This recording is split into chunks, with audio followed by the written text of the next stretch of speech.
Today is June 15th, 2007. I am Cassie Potasic, and it is a pleasure to conduct this interview for the Dakota Memories Oral History Project in Penn, North Dakota. Can you please state your full name? Marlene Ann Kraft Smith. When and where were you born? I was born in 1938 out at our farmhouse about 14 miles north of Rugby in the middle of the hills. Have you ever heard an interesting story about your birth? No. Okay. Was there a midwife present or a doctor? My dad went to Barton, which was about 10 miles west of us, and brought Dr. Bundy to assist, and I do have a picture of him. Can you share some of your earliest memories with us? Yeah, I can share a lot of those. I jotted some down here so I kind of wouldn't. I was born in a tar paper house. It was about 10 foot high at the peak and 30 foot long and 12 foot wide. It had 4 rooms all right in a row. And I went back years later and wondered how in the world did we ever make it in there. And we had no electricity, no running water. And I lived there until 1949. And it did have a summer kitchen on one side, which we used only in the summer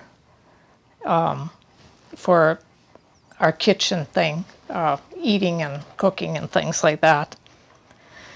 And each room in this long house had a window on the south side. And the south side also had a thick growth of vines, which were kind of pretty, and they kind of covered the windows and kept it cool in there. And Mom had shades and really pretty sheer curtains and stuff on the inside, and she kept this house just spotless. I mean, of course we were outside most of the time, but it was kind of and other buildings on the farm, these were all old buildings on this farm, but other buildings consisted of the barn, a granary and a garage combined, and a coal shed, which Dad also used as a tool shed. He kept tools in there, and a chicken house. And one side of the chicken house was kind of a building with 2 rooms, and one side, in the summertime, we kind of converted into a bathhouse, so we'd go out there and take baths. And we had a little pig shed, and there was a roof of a barn that was converted into a sheep shed. It just stood on the ground like that. And of course, the outhouse. And later on, Mom, the only new building we got on the place, later on Mom had gotten a new brooder house, a little baby chicken house, and she was so proud of that. On this sheep shed, on evenings, summer evenings, it was so comical to watch the new lambs. They would go down and line up on one side, and then they'd all take off at the same time, run up on the roof and down the other side. Then they'd go from the other side, and it was just like they knew what they were doing. It was it was just so fun to watch them. And they'd do it until they tire out, and then they'd kind of quit. Okay, roads leading in and out of our farm out there were prairie trails leading out to gravel roads. And actually the farm was located kind of in a valley, I would say, and there were big hills on the north and south side. And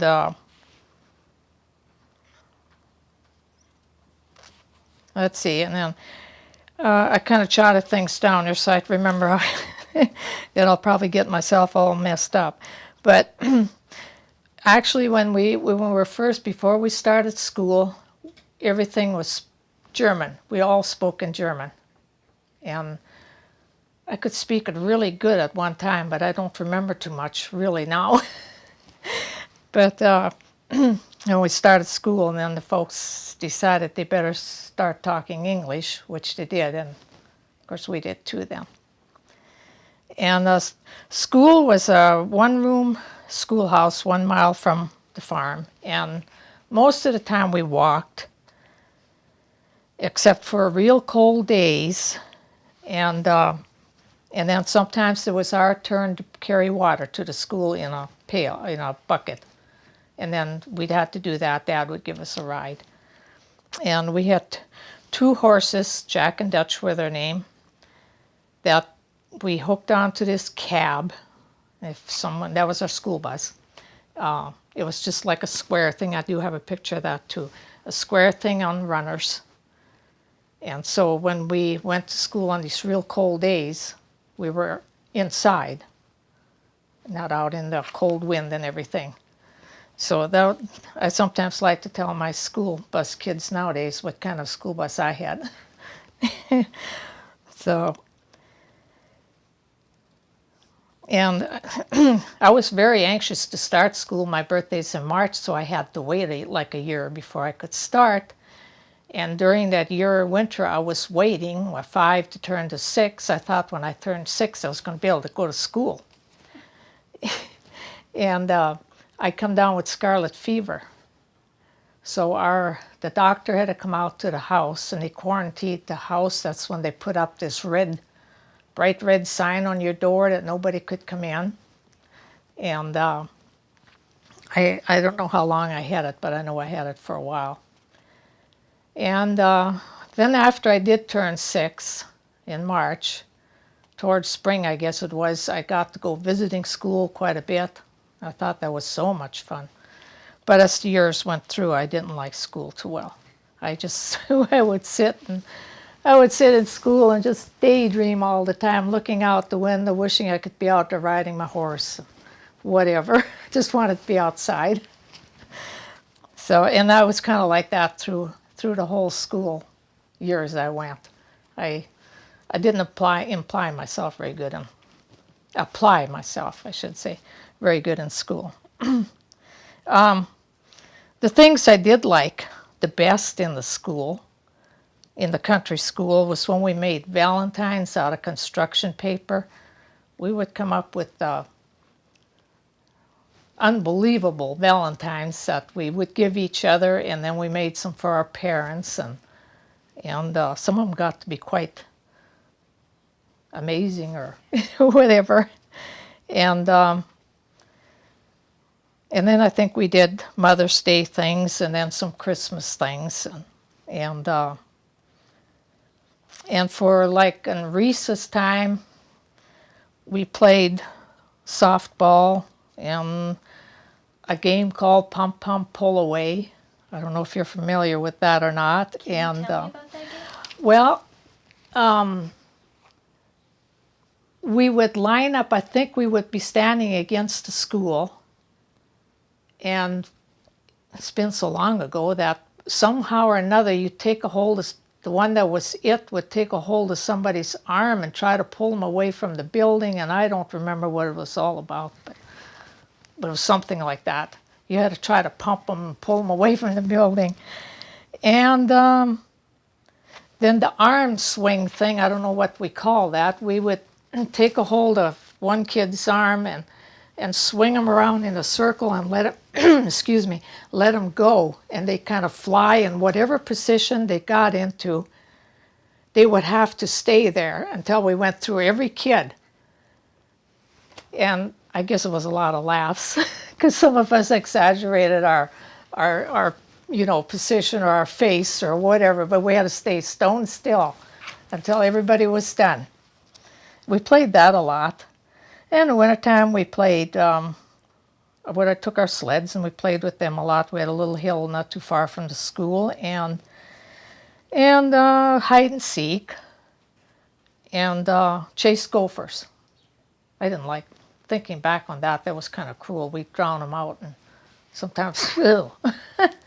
But, and let's see, and then I'll go on to Christmas. In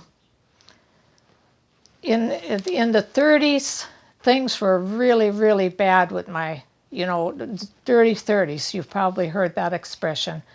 Nobody had nothing. There was no money. It was even hard to raise gardens, but people managed. My dad was, he could tell some things about that. But in the 40s, early 40s, the crops started getting better. There was rain and everything started changing and things started getting better. So in spite of that, we didn't have a lot of money. The folks did seem like they had enough from the milk and the eggs and things like that they take to town and sell. We had enough money that they could buy us Christmas gifts. Everybody got a little bit of something, one thing or something like that. And then I know we had, it was a big thing, eating nuts and candy. And the only thing that I really have from way back when is my little red rocking chair, which is sitting on the side there.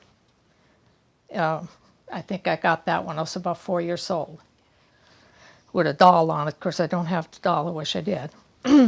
Thanksgiving was usually going to the relative's house, or they would come to our house. And there was lots of kids at the time, and we just had a high old time and a lot of food. And I think we had an old car at the time. I remember the very first years, an old Model T. And later on, we got a little better car. But we go every place in that. And Easter, I remember, the big thing about Easter was we always got to go to town and get new shoes. And at that time, being Catholic, the women all had to wear something on their heads, hats usually. And I remember the hat department in the old Jacobson store in Rugby. And it was such a big deal going and trying on all these hats and then finally having to choose one. And when we got our new shoes, there was this X-ray machine thing that you would step up on, and then you could look down in the front and see your feet in there, but you could see the feet inside the shoes to see if they fit right. And that was such a thrill doing all that. They don't have those anymore. Maybe it's because of the X-ray, I don't know. But they don't do that anymore. But it was really good because you could really see if you had the right size shoes and everything. And it was such a pleasure getting new shoes. You get patent leather, black shoes, and boy. And then, of course, you probably got some new a dress, frilly dress or something, and to go to church in them clothes, it was something else. Now you go in jeans. So, and I remember Mom's, my grandpa and grandma's, they'd bring them out to eat on Sundays, or probably like on Easter Sundays. And Mom always made this borscht. I might not be pronouncing that right, but this vegetable soup thing. And I think she didn't only make it then, I think she made it every Sunday, and I always had to go to the garden and get all these fresh vegetables and help her prepare it. I would have rather been doing something else, but I wish I had some of that soup now. I wish she was here to do some. Oh, that was good. Do you remember how you made it? Well, it was, she would have some meat, either chicken or beef meat that she would boil. And then she would chop up all these vegetables and throw it in with the soup. And she usually had a large kettle when she did it. And just cook it all together. And I don't know why. It was always probably better on the second and third day than it even was on the first day. And along with that, Mom was really, I guess, a good old German cook. She just really put up meals, mashed potatoes, gravy, and all that. And I kind of have to wonder how she did all that when I think back, because we had no refrigerator. And I guess I'm kind of getting ahead of myself here, but the meat we kept in a locker room in town, and I guess she had to think ahead to bring this home. And a lot of times we did chickens right on the farm or whatever. But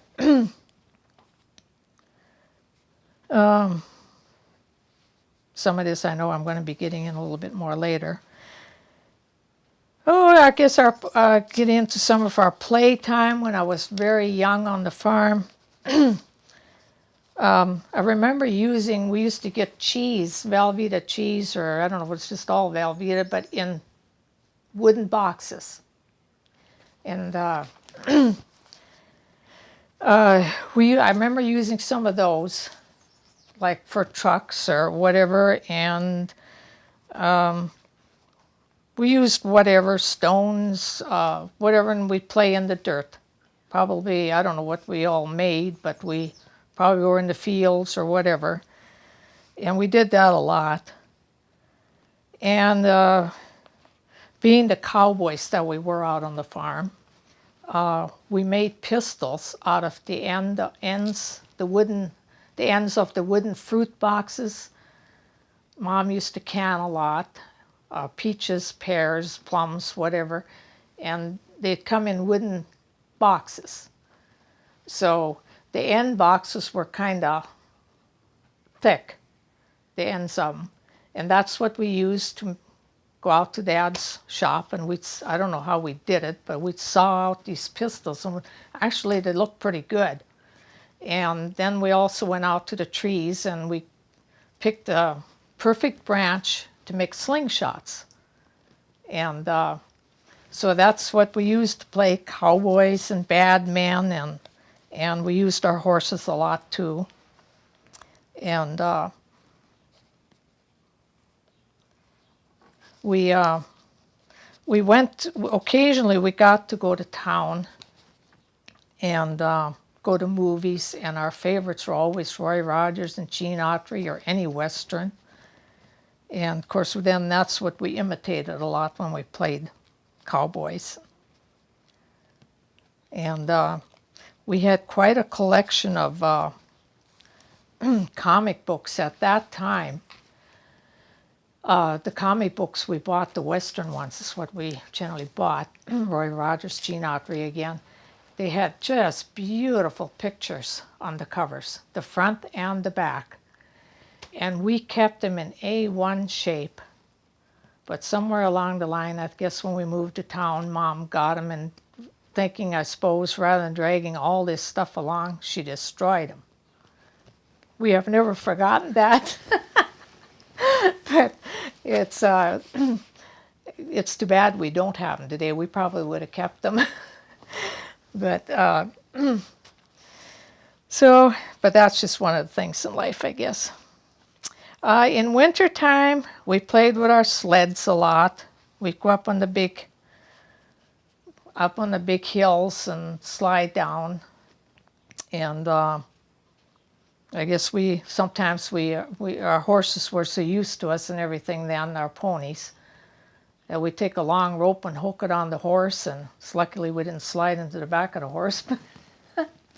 But we did that sometimes. And one thing that was really fun, Dad would hook four horses on a hay rack and go out. At that time, they didn't bring hay in like they do now for the winter. They would have stacks sitting out in the fields, and Dad would have to take these horses and the hay rack and go out and get hay. And he usually did this on nice days. Try to get enough in for in case it stormed or something. And we used to like to hook our sleds on the back of the hay rack. And then we'd jump on the sleds, and I don't know if Dad kept an eye on us. He probably did. We always thought he didn't. But the sleds would sometimes get into the ruts and tip over, and then off we'd go, and then we'd have to run real fast, try to catch up again. And it was just so much fun doing that. And It was you and your siblings? yeah, mostly my brother and my second oldest sister. My oldest sister is a lot of times in the house with my mom, and she'd be there sometimes. Yeah.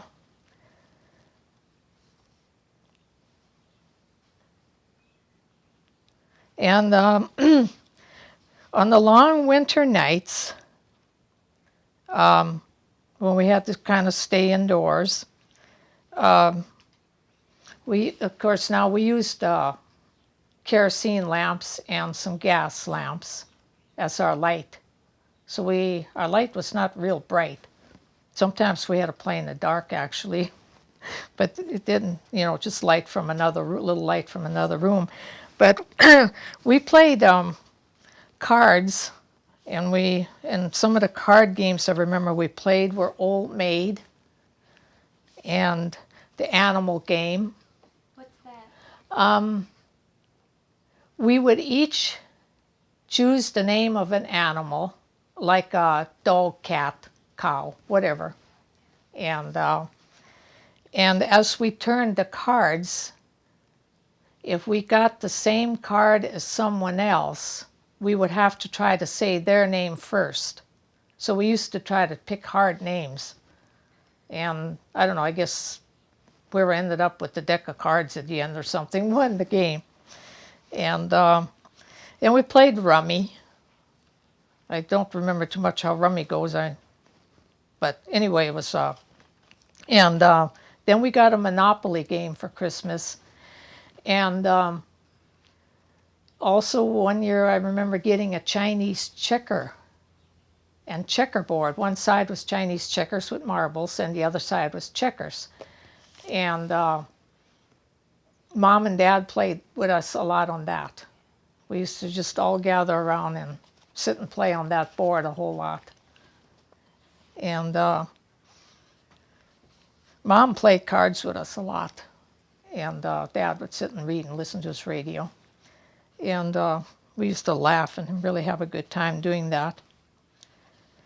And the radio was a battery operated one. Get my German in here sometimes in pronunciation. But so we didn't get to play the radio all the time. And I don't recall how he kept battery. He must have bought batteries ahead, because it seemed like they always had the radio. And he'd come in and listen to the news. And at that time, World War II was going on. And I remember listening a lot to World War II news and things like that. And some of the programs that in the evenings were the Lone Ranger, Hi-Yo Silver. I remember that one real good. And Amos and Andy and Gildersleeve. And then Figure McGee and Molly. And then I could not think of the name of this one, but it was a cop show, and this man would talk in a very low voice. Real serious low voice. And I was wishing I could remember the name of that one. But and in the afternoons, Mom would listen to her soap opera things, kind of like I do on TV, I guess now. And before I went to school, I remember I didn't like it when she'd be listening to those soap operas, because I couldn't talk to her. And she'd always be going, shh, shh, just constantly at me. And that was just in the wintertime. I suppose in the summer I probably went out. And while she was listening to her soap operas, I remember her being on the old Threadle sewing machine a lot. She would be sewing and mending. And did she make most of your clothes? She made a lot of our clothes. And she was always on there patching Dad's overalls or whatever, Yeah, she made all her what you called everyday dresses. She always wore a dress, except when she went out in the field. She had a pair of Dad's overalls, usually striped ones, and she would have to cut the legs off because she was quite short. And she'd take her dress and stuff it inside. And I wish I had a picture of that because I think it was so cute. And she'd wear them when she went out and milked the cows and when she'd go out to the field, and in the wintertime, of course. And otherwise, she always wore a dress with an apron over it, and she made all her dresses and aprons. And so, busy time. Let's see. And sometimes in the evenings, Dad also played the accordion a little bit and the violin. And sometimes he would play tunes, and we'd sit around him and guess what tune he was playing. We'd always try to guess first. And so that's how things were kind of spent on winter evenings. Was the rest of your family musical? No, fortunately, we weren't. I tried playing accordion, but I never could. I could hear it in my mind, but I could never get it out very good. But no, the only one that was, and fortunately I didn't know him, was my Uncle Joe Kraft, my dad's brother. He lived to be 16, and he was very musical. And he played the accordion and anything he could get his hands on. And Dad said that any money he ever made doing whatever, he would buy instruments. And he died of leukemia, which they didn't even at that time know what it was. So I think Dad always missed him. I didn't get to see him or know him. I do have some pictures of him, though. And another thing Mom did a lot in the evenings and winter nights was made paper flowers out of crepe paper. And she got really good at it. She had flower vases sitting around with with these flowers in there. And she embroidered a lot and crocheted a lot. And she crocheted a lot of doilies. And then she would starch them, and some of them had the little curvy things in them, and she would have them just perfect. And I have some of her work.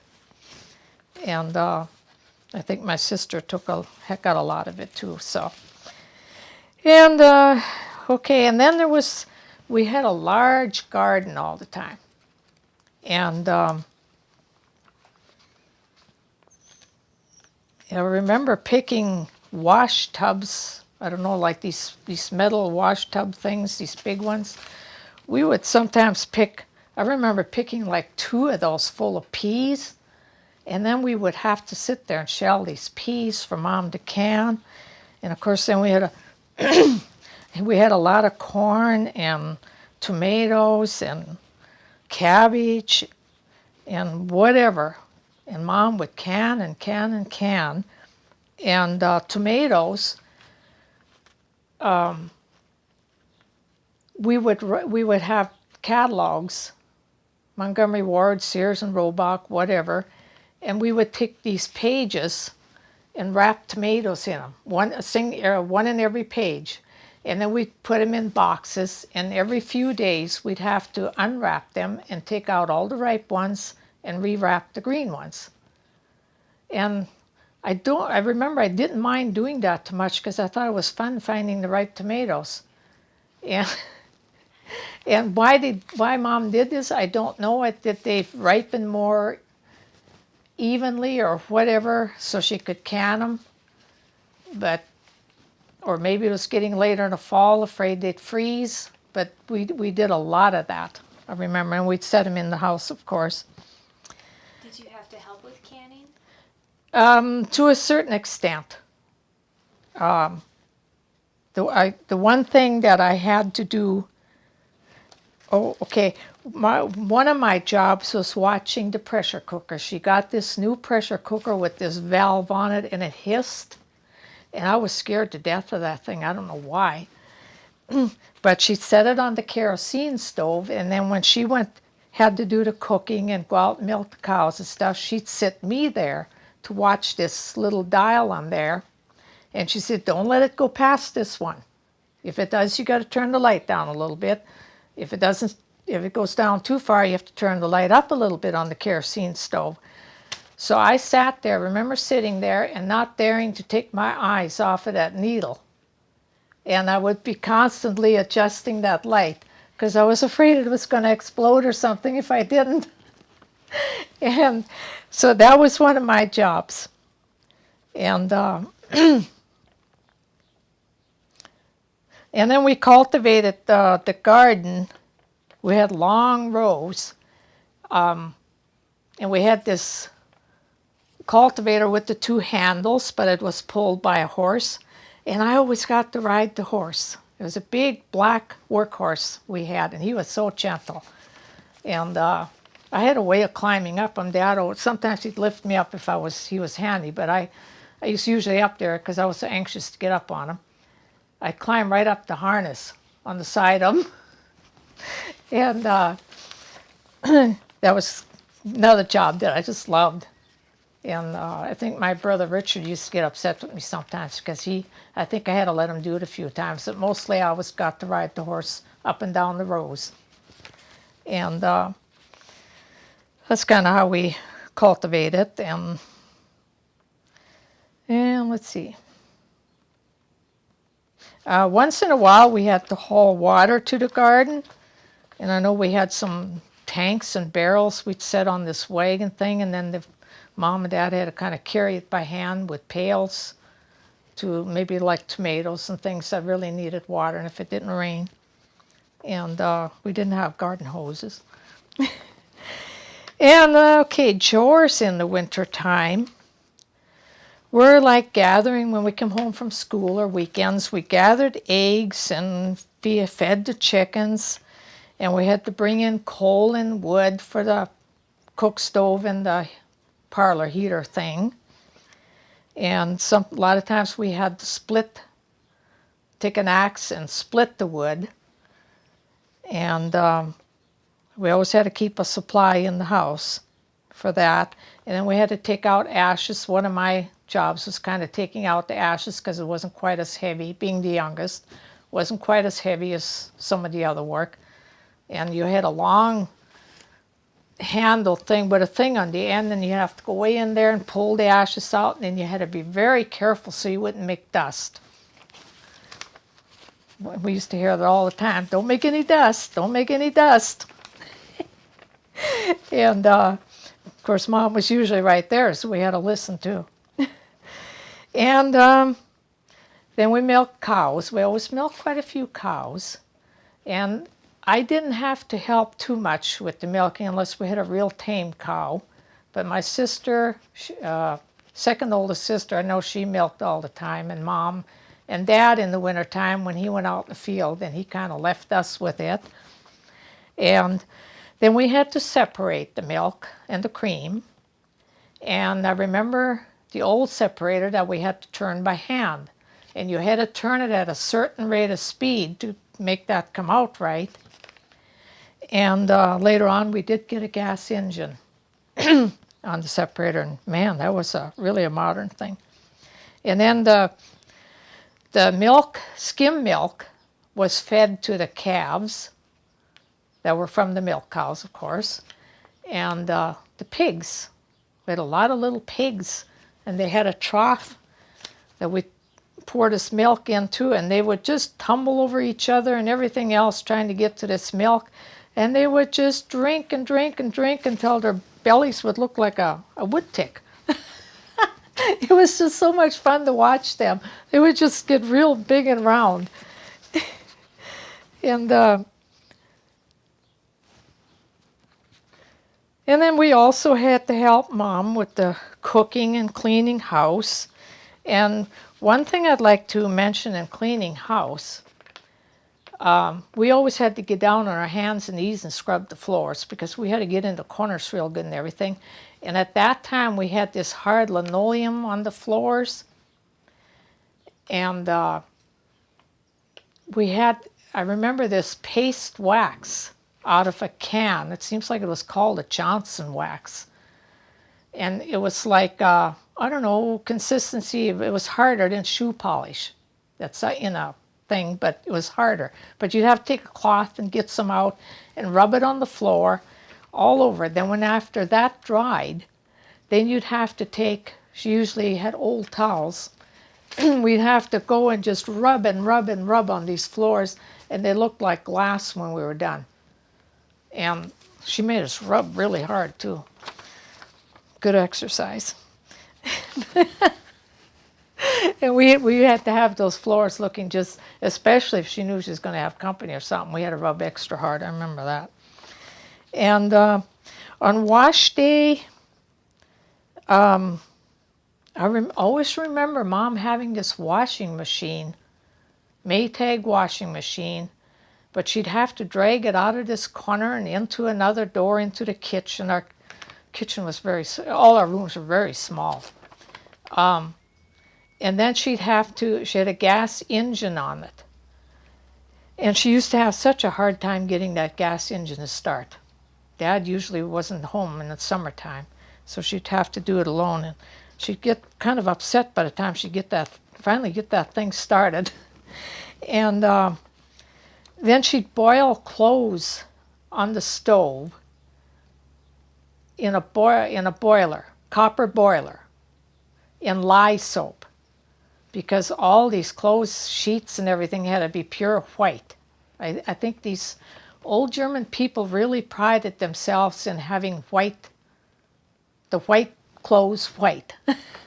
And they used to be white, and there was such terrible water on these farms that you pumped out of the wells, and that's all you had. It had a lot of rust in it and things. And this lye soap would take, I don't know, for some reason, kind of took that out of there or something. I don't know. And in the wintertime, it was and we always had to hang the clothes out on a line to dry. And if there was, Mom see a rain coming or something, we'd have to rush and get the clothes off the line and get them in. And in the wintertime, we still had to hang them out, but they wouldn't completely thoroughly dry. So a lot of times we'd bring in the clothes, the overalls, and the underwear. The underwear at that time had long legs and long arms on them. And the whole family, except Mom, I think, we all had to wear these. And they would be stiff as a board. So we'd bring them in and we'd set them around in the room kitchen, I guess. And even then we used to get a charge at them, but we had to be very careful when we took them off the line so they wouldn't break, I guess, because they were just frozen stiff. So we had to be very careful when we brought them in. Then as they got warm, of course, they'd melt down, and we'd hang them around on chairs and stuff to dry. And yeah, I jotted here. I remember Mom humming all the time in the kitchen as she was mixing her bread dough and baking, and she's always humming. And I guess my oldest sister kind of reminded me of that. And then after she said it, I remembered it too. It just, I don't know if she was actually humming a tune or not, or a song, but it was just humming. And we just kind of felt that she must have been kind of happy in her work or something. And of course, then you didn't have radios on all the time because of the battery thing. So maybe that was her music. And let's see. I got ahead of my. And then ironing, we did a lot of ironing. Everything had to be ironed. So I used to have to do a lot of that. But we'd set the sad irons, they call them, the real heavy iron ones. You had a handle you'd clip on them. You'd set them on the stove to get hot. And then you'd probably have 3, 4 of them. So you kept changing so they'd stay hot. And Mom got a gas iron, and I have some of this stuff I'll show you later. She had a gas iron that you put gas in it, and then you had to pump air in it. But she wouldn't let me use that too much unless she was right there, because it was kind of a dangerous iron type thing. And but it probably worked a little better than the other one. So, and then actually I got in on remembering the thrashing crews. I remember them pretty good. When the thrashing crews moved, they'd do the neighbors, and then they'd come from farm to farm. And then when it was our turn, they all moved into our farm. And some of the help, some of them would sleep in the barn, I guess, and some neighbors went home. Some of the men would set up tents down in our trees. And mischievous as us kids were, we sometimes got into their tents, and I think one of the men noticed that something was upset or something. We didn't dare take anything, but boy, did Mom get after us. For one reason, some of these men were from out of states, and we didn't even know who they were, and so she really got on our case about staying out of there, and these are strange men, and this and that. And so, and one of the things I had a little black Shetland pony that I just hung on all day and all night if I could have had a chance. I'd just be on him all the time. Anyway, I had a buggy and a harness for him. And so when the threshing crew would go and harness up their horses in the morning, I was right there and harnessed up my Shetland pony and went along out to the field, because I had to stay out of their way, but I imagine they must have got a little charge out of that. And it was kind of exciting, the threshing.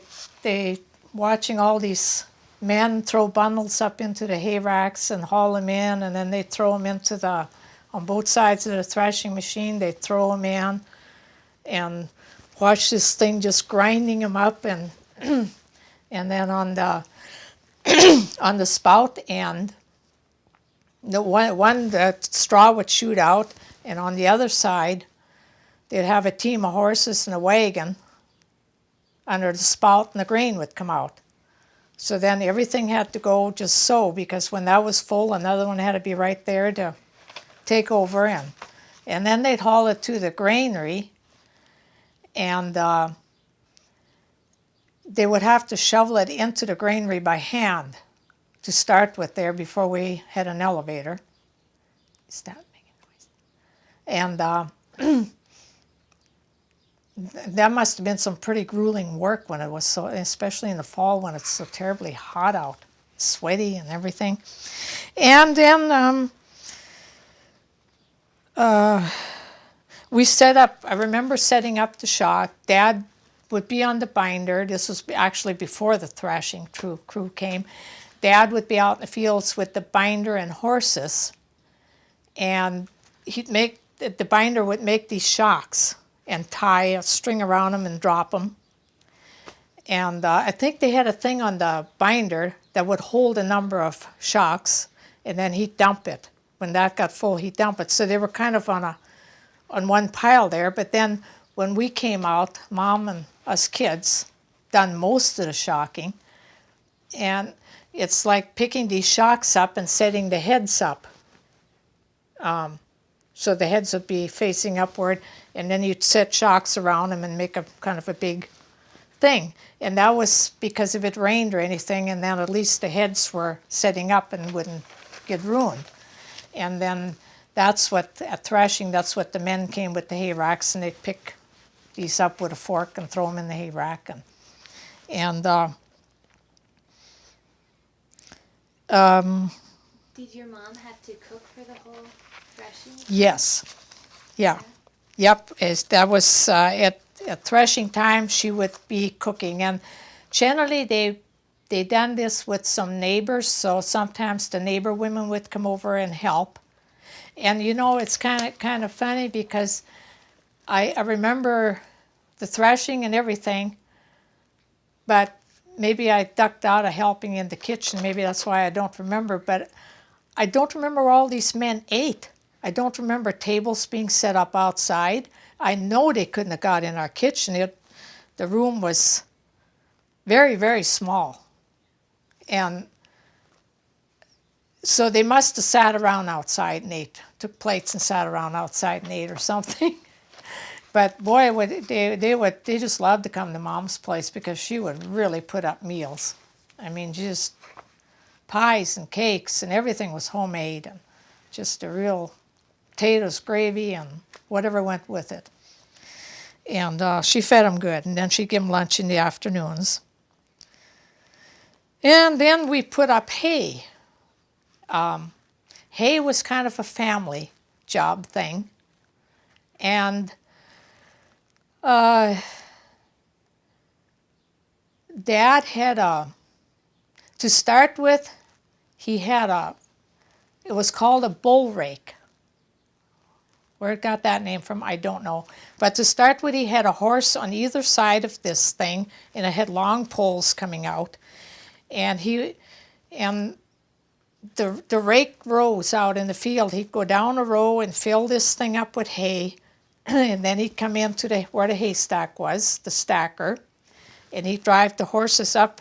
The stacker also had long poles coming out, and he'd drive the horses on either side of that thing, and I think there must have been a lever he tripped or something, and then he'd back the horses out, and the hay stayed on the hay rack, and then another team of horses was hooked on a pulley rope, and then somebody would be driving them, and it would take the hay rack up and throw the hay up on the stack.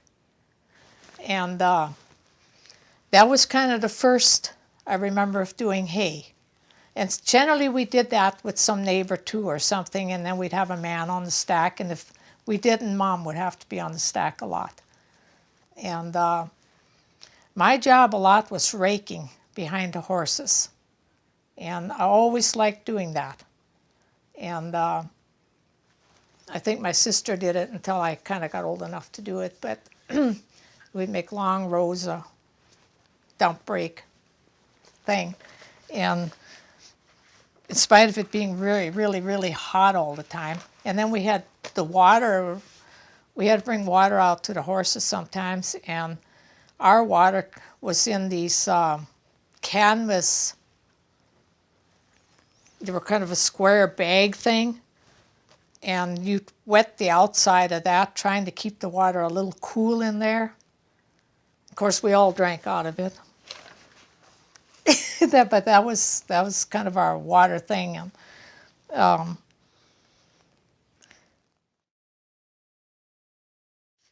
some other things I remember was Dad grinding feed like oats for the pigs and the cows.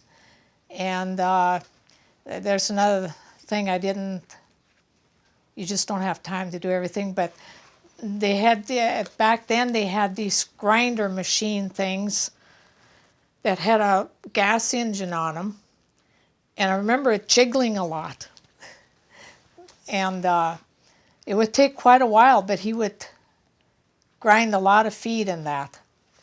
And they couldn't go to town and do everything like that in those days. And and then I went fencing with him a lot. We did it with Jack and Dutch, the team of horses on a wagon. And Dad would have to dig all these post holes by hand. And at that time, most of his posts came from Dunseith and Belcourt. The Indians would bring them down. They would come with a horse and wagon, and they'd have all these posts on there, and they'd go to the farmers and sell them.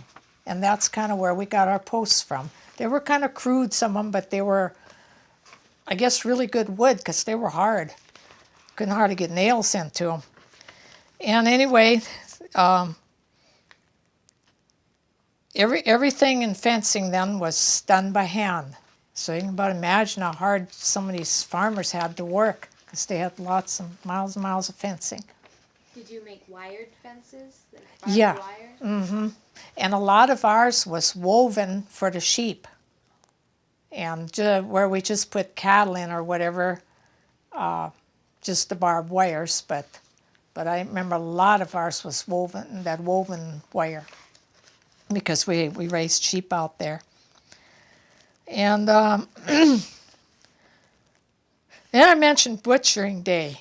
Everybody did their own butchering back then, and they probably butcher a pig and probably a fatted calf, and and I know we butchered a lamb or something back then too, but we didn't like lamb meat too well, so I don't think we did that a whole lot. And I never liked that day. I always had I guess I had a feeling for the animals, but yet I knew that was something that had to be done. And I know I couldn't do it anymore. But Did neighbors come over and help with that? generally, yeah. And I don't know if they just helped each other. I kind of think they helped each other do this when that day would come for the farmers. And the meat was all cut and wrapped right at the farm. And and then in order to keep the meat, the farmers at that time, especially like us that did not have electricity, we take them to the Fairmount Creamery in town, and they had lockers. And I remember going into this locker, it was walk-in, it had a big heavy door you'd open, and then you went in, and then there were drawers that you'd pull open. And I would go in there with Mom a lot of times when she'd pick up meat to take along home, and I was always scared in there because it was cold, and I always thought, what if we couldn't get that door open? Of course, there was a man out there that knew we went in, you know. I didn't think of that at that time. It was just so scary in there all the time. And then I think I went along in with Mom whenever I was with her, because I was scared to leave her go in there by herself. You know, different thoughts run through kids' minds. And also at the, I think I had this be someplace else, but anyway, at the Fairmount Creamery, we would bring crates of eggs and cream cans of cream every time we come to town. And then that was, with that money, Mom would buy groceries and clothes. And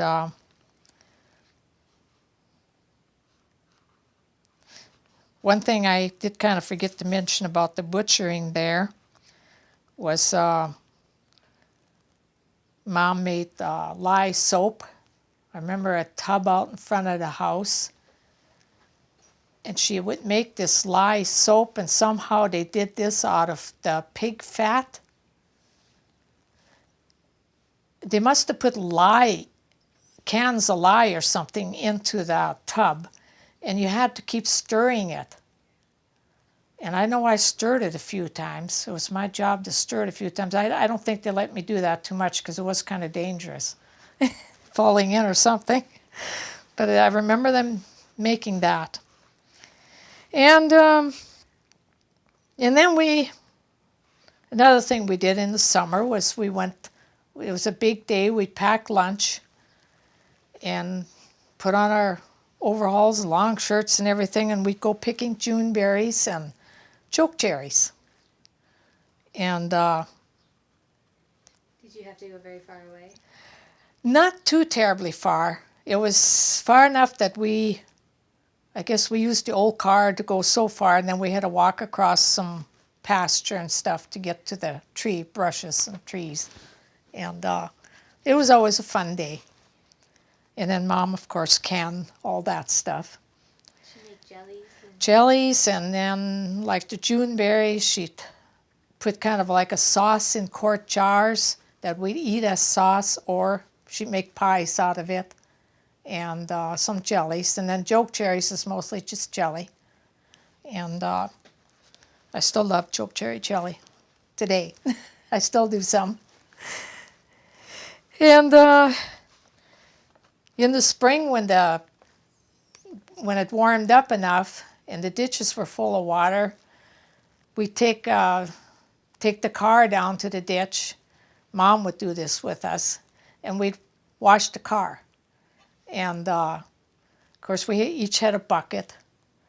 And I think our funnest thing was getting all wet. Because remember, we'd get just soaking wet. Because we'd throw water on the car, and then somebody would be on the other side. And Mom, I remember, she would just giggle and laugh. And she just had a high-o time with us doing that. It was one of our fun things we used to do. And at the same time, getting the car washed. And then we had to churn butter. And we didn't like to do that too well, but we sometimes made a kind of a game out of it, I guess. And we'd take turns churning. And we had to do that quite often. And Mom would make cottage cheese, and that, to do that, she put something, I don't know, where did she do that? I don't remember exactly, except that I remember she hung it on the clothesline in this bag until it cured or something. And then it would get these little curds, and however, whatever she done, I don't know. But and then the buttermilk. Oh, I wish I had some of that home buttermilk now. That was, we had a lot of that. And How did you make that? Or... The buttermilk was just the remains, like after you had the butter made, the butter would be a clump, and then the rest of it would be liquid in the butter churn. So you take the butter out, and then the liquid, you'd leave it set for a few days, and it would cure or whatever, and it would be buttermilk. And it was really, really good, if you like buttermilk. And and then we had our pets. We usually ended up with a pet lamb or something, and a bottle lamb we called it. But this one Saturday, my folks went to town, I guess. We didn't all the time get to go along shopping. And we decided we all wanted a pet lamb, and I do have a picture of this. And so we went out to the sheep, and we each caught a lamb. I think we had one pet lamb, but we needed 3 more. So we all took a lamb, and once you take them away from their moms, they won't take them back any length of time. Well, we had taken them away too long before the folks got back home that day. Needless to say, my dad was quite upset with us. But we each had a pet lamb then. And do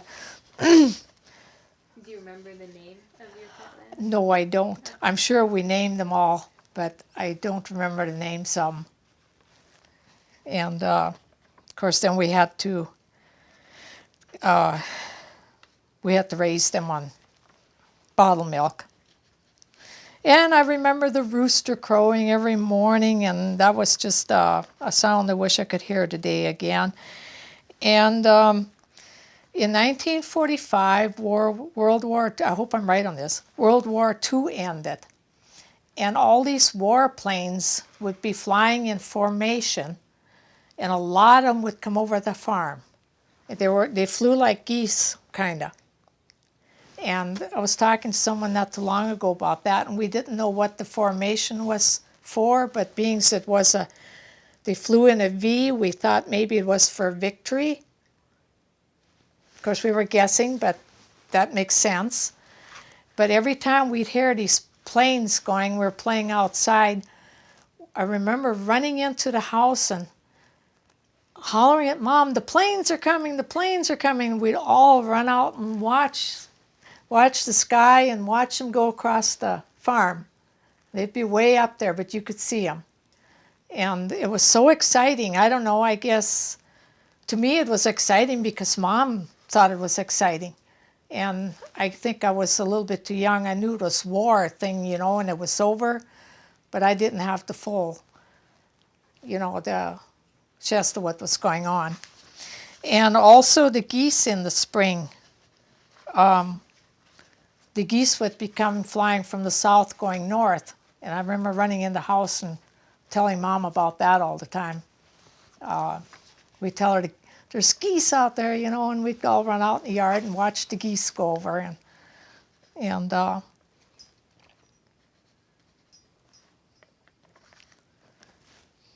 then once a week we would get our baths, and we had one of these metal wash tubs.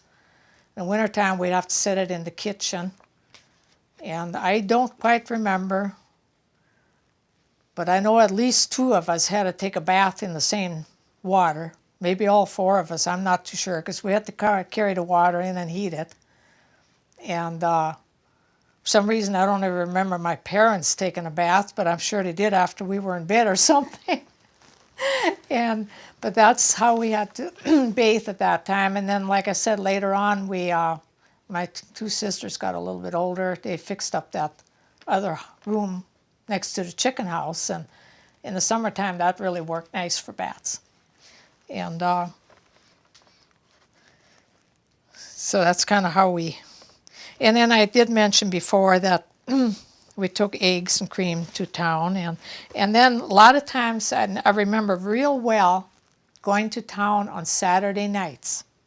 We'd get chores done early and everything, and we'd all kind of get dressed up. The men wore their overalls, but they had to be clean, you know, and clean hats.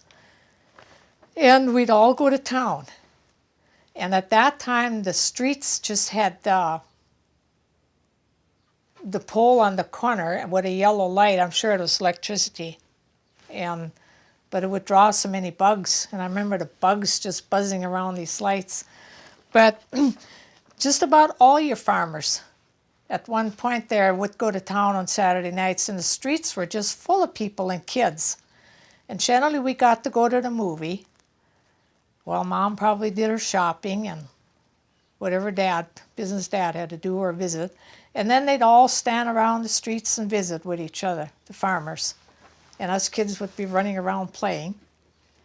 And then I remember sometimes they probably went in the bar and had a cool one. And if it got to be that, then we'd probably have to get in the car. And I remember falling asleep in the car a lot, hearing this car noise going past on the streets. And of course then the long drive home, and they have to drag us all in the house and get us to bed. And I just remember that a whole lot, that we would do this. And oh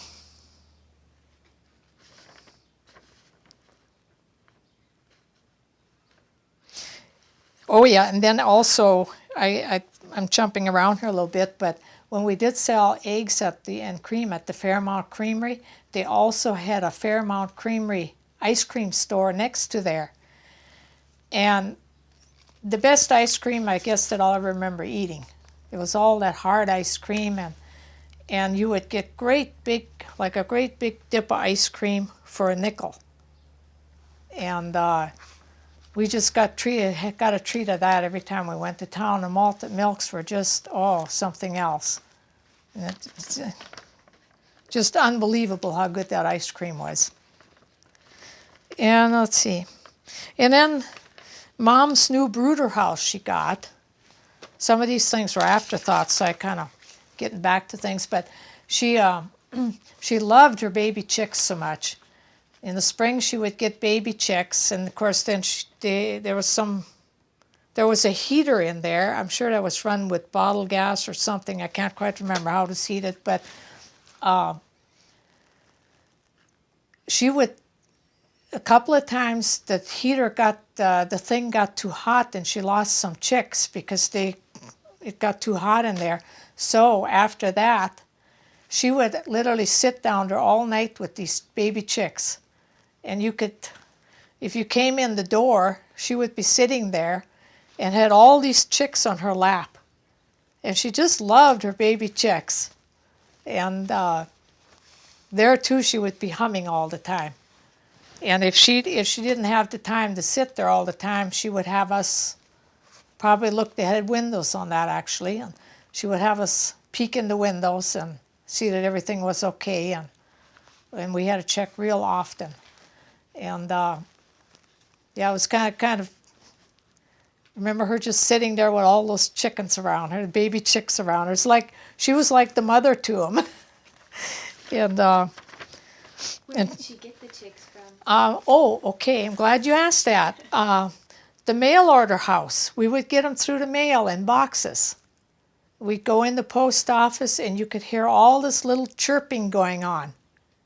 And how they communicated in them days, I'm not too sure, but I guess when she ordered them, they told her the day they would come in, because you had to be there to pick them up because they needed food and stuff. They didn't have food in these boxes. And we lost very few in the boxes. Sometimes they get a little crowded and squish one or something, but we'd go in and pick up the chicks and go home and get them out and feed them and water them, right away. And they'd be running around, little yellow chickies. They were so cute. And yeah, more. And then a few of ours turned into clucks, your hens, your older hens or whatever.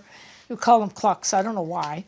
And sometimes they'd go off themselves into a remote corner of the farm, haystack or something, and all of a sudden they'd come out with this bunch of chicks. And of course, that was some of them. And once in a while, Mom did have a corner or something where she would raise a few herself. But mostly, we get them through the post office. And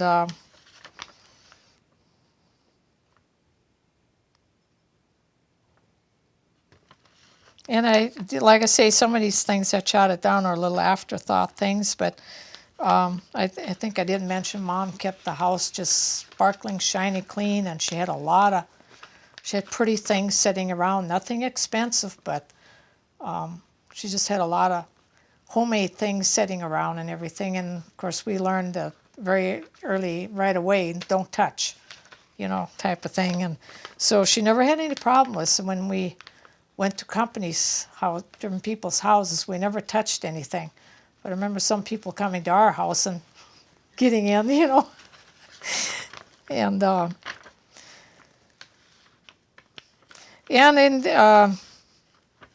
the hills we were in, I always loved those hills. I would have to go up and bring the cows home to milk.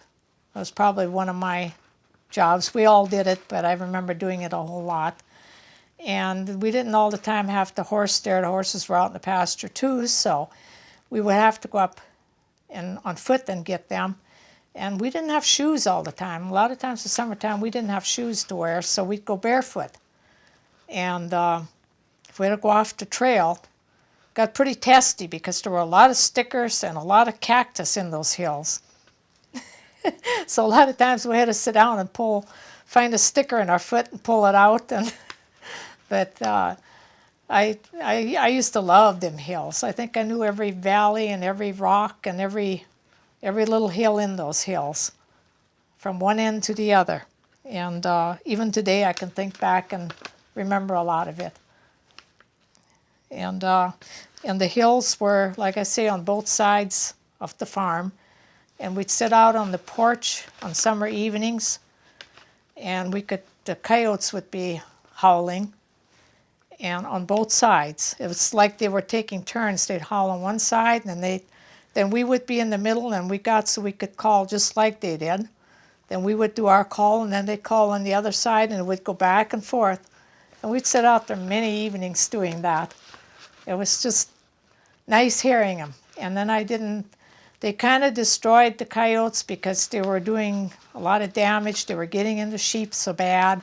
The sheep would come in around the barn at nights, and once in a while Dad had to get up during the night, pitch dark out there, no yard lights or nothing. And he'd go out there with the gun, and most of the time they'd run off before he could even get a shot off at them, but they'd come right up to the barn sometimes. And once in a while they got a sheep, but not too often. So they were kind of a problem. They didn't get into cattle that much unless it was some baby calf that got left laying up there alone or something. But it was more to sheep.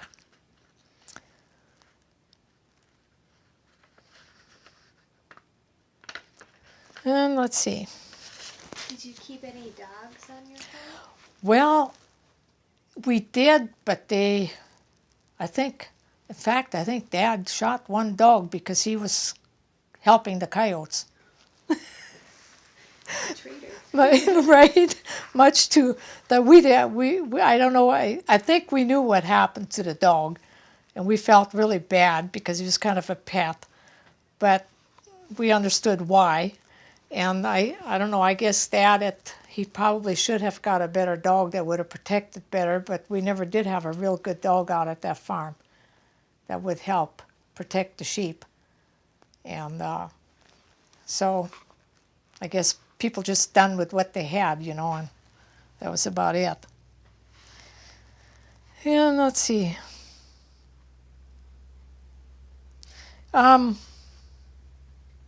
I was just a real tomboy. And I was always wearing, at that time they didn't have girls' jeans and whatever, pants and all that kind of stuff. So I always wore bib overalls like my brother. And I was perfectly fine in that all the time, except when Mom occasionally got me in a dress. And she used to buy us some really nice clothes. And I remember this one time, we were all getting ready to go to church. And at that time, you really kind of dressed up to go to church. So she got me all dressed up, and she put these curls in my hair. I think you had to sleep in them overnight, the curlers. And she got me all ready. And Richard, my brother, was ready to go. And then, of course, she had to turn around and get herself ready to go. In the meantime, my brother and I went outside, and I remember racing around the house. And must have been kind of windy.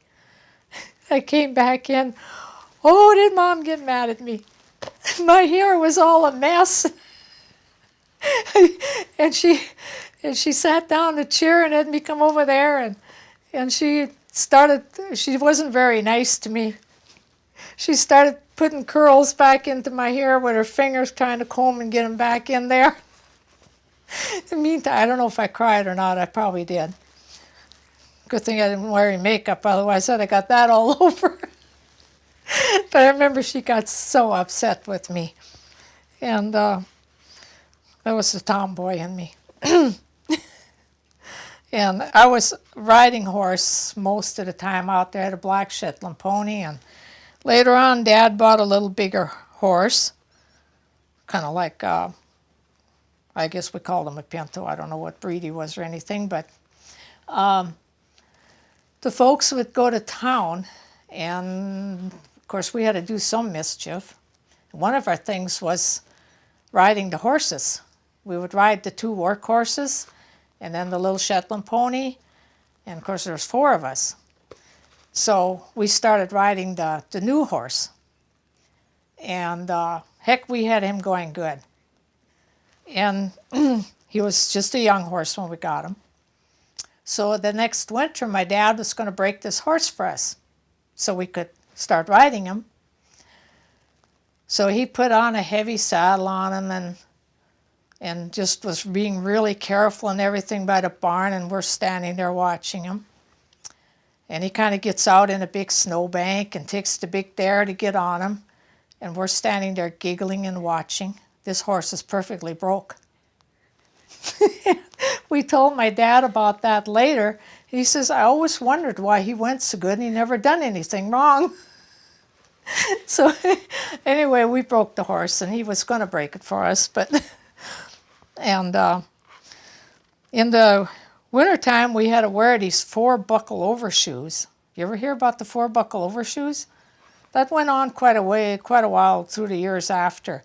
They were rubber overshoes, but they had like 4 buckles that you'd clamp shut.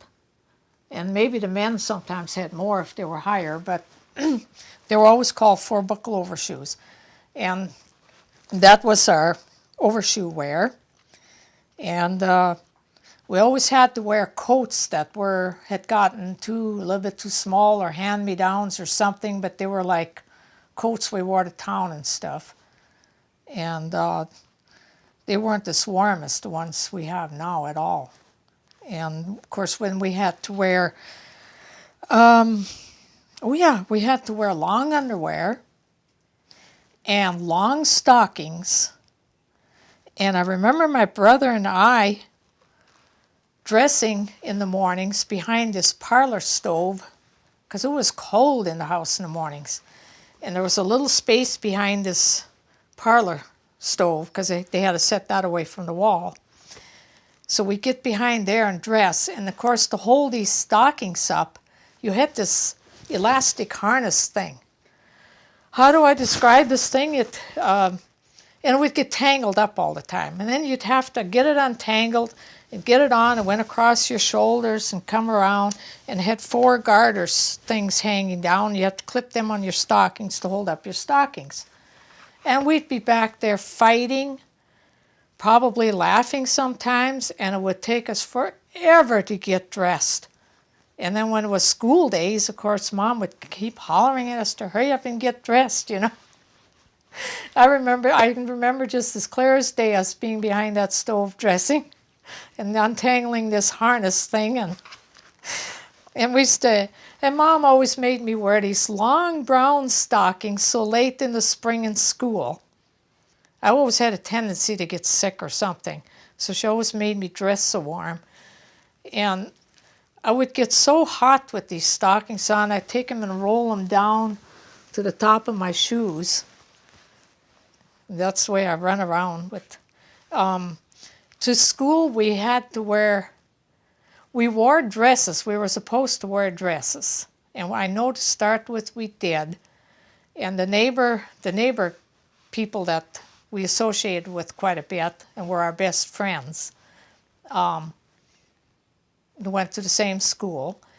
And they started wearing pants to school. So then we did too. So pretty soon it just got to be a thing. We got to wear pants to school. So we did most of the time, unless it was a special day that we had to dress up, or picture day or something like that. So it was, back in them days, women were supposed to wear dresses. And they didn't make pants for girls like they do now. So. And a lot of times in the spring we had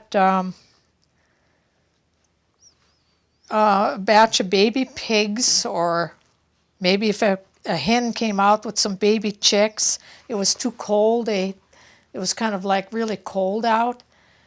So a lot of times we had to bring these baby pigs into the house, and Mom would build, I don't know, I guess she did it out of some cardboard or something, chairs, whatever was handy, and put it in newspapers down on the floor, put it right in front of the cook stove, and open the oven door and get these baby pigs warmed up. So, and I don't know, sometimes it was a good half a day or whatever, and we used to just love to sit there and play with them. And the baby chicks too, if they got too cold, maybe she had to leave them in a little longer, I don't know.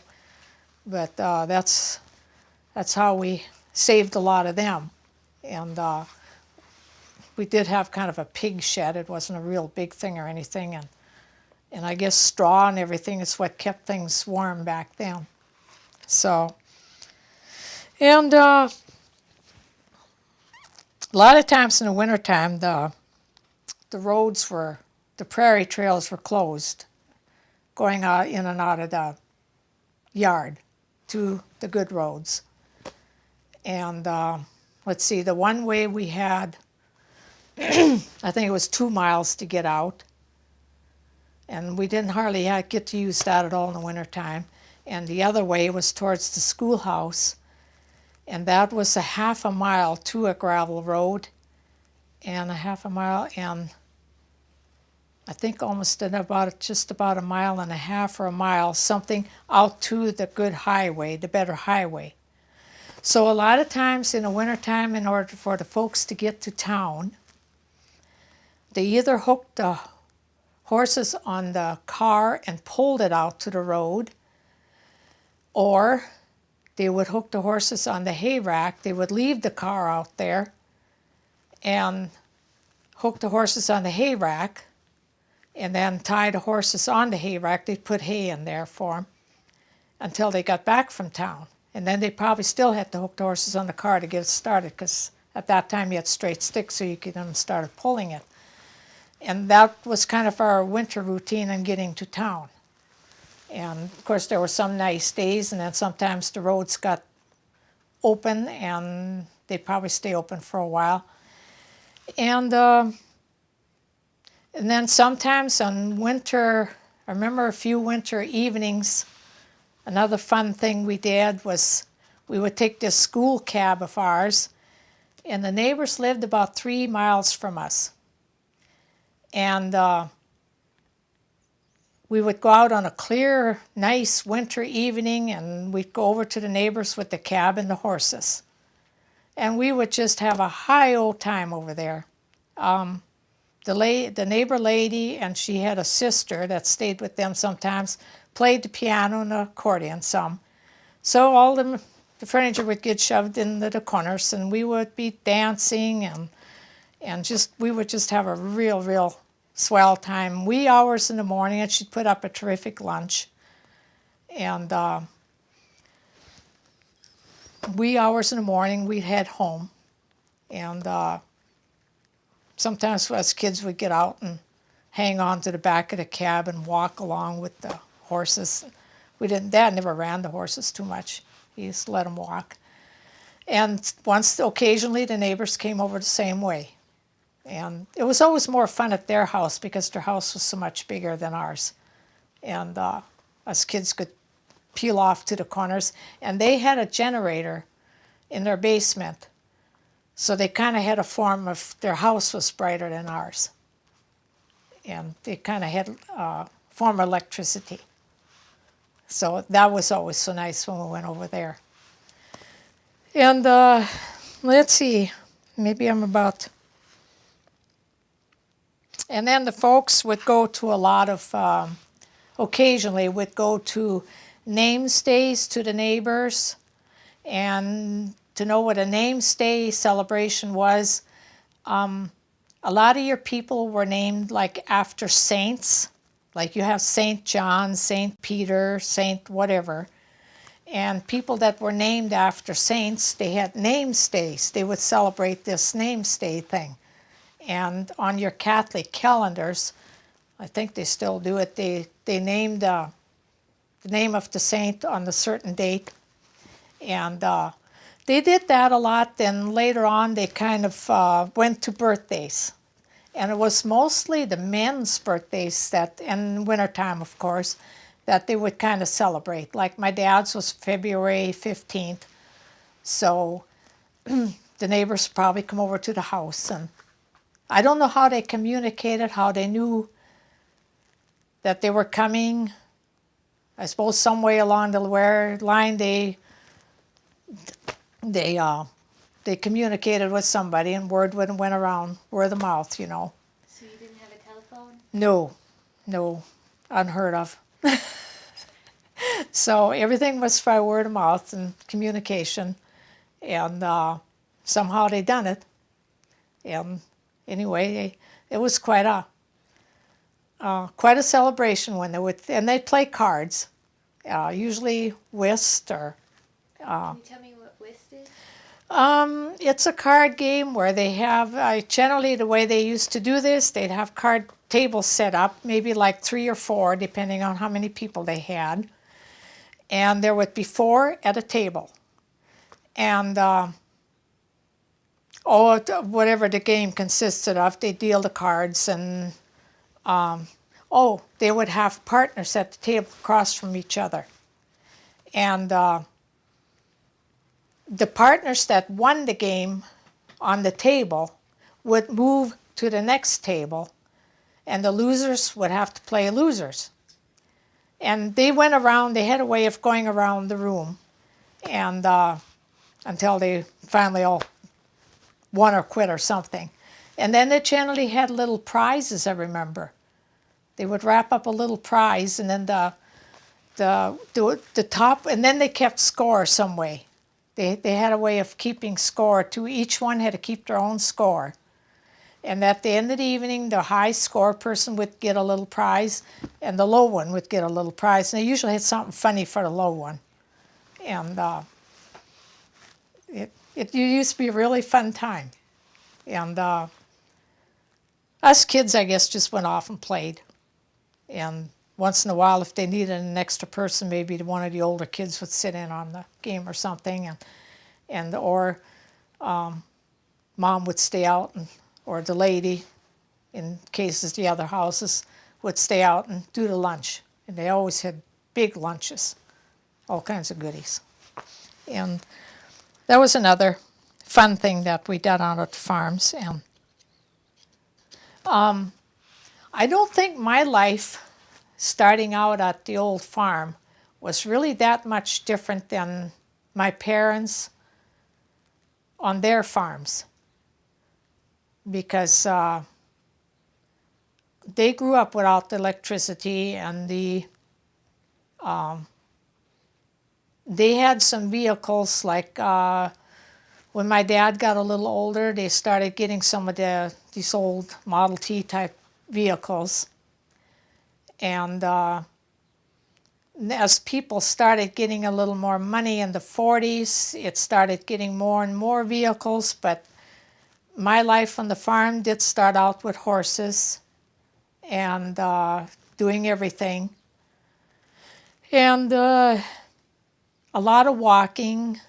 You wanted to get somewhere, so you walked. And I know we had the mail delivered out there for a while, but then it was too hard for the mailman to get through in the wintertime and everything, so I remember getting a mailbox in town. And in the winter of 1948 and 49, my sister started high school in town, and that's the winter we got the big snow. We could not get out of the yard for a month or better. I better not say months. But every container we had was full of cream, because we couldn't get it in. And my sister came home for Christmas, and she couldn't get back into town to go to school. My uncle Frank Schmalz, my mom's brother, flew an airplane. So he knew we couldn't get out there. So he came out in the airplane. I have a picture of that. Came out in the airplane and brought us our mail. And we just had a stack of mail. I remember that. And he took my sister back to school, and she stayed with my grandpa and grandma in town. And she got pretty lonesome because she didn't get to come home too often. And actually in the fall of 1949 is when we moved to the farm right next to Rugby. And Dad and I went out and farmed the old farm for quite a few years. So I did get to go back out there a lot because I loved it out there. And then I'd get into another era after that. But I just like to say that my growing up out there was a whole lot like the earlier people, because everything was done by hand, the hardship way, but people were happy. And we had to rely on our own gardens and animals for food, and everything was done at home. And it was just, and I'm just so glad I have those memories. It's just, you can tell people about it, but you just can't even imagine it unless you were there and lived it. And I thought of something else a while ago, and it kind of left me. But anyway, that's kind of all at this time. My time beyond that is when we had moved into town. And I'll just say this. All of a sudden, we move into town. We have electricity. We have indoor bathroom. We have running water. We have a telephone. And then, not too long after we moved to town, we got this television. And oh man, it featured snow. it's about all we could see on it was snow. But we would still sit there and glue ourselves on it. And Lawrence Welk and I have to stop here and think what some of the programs were, but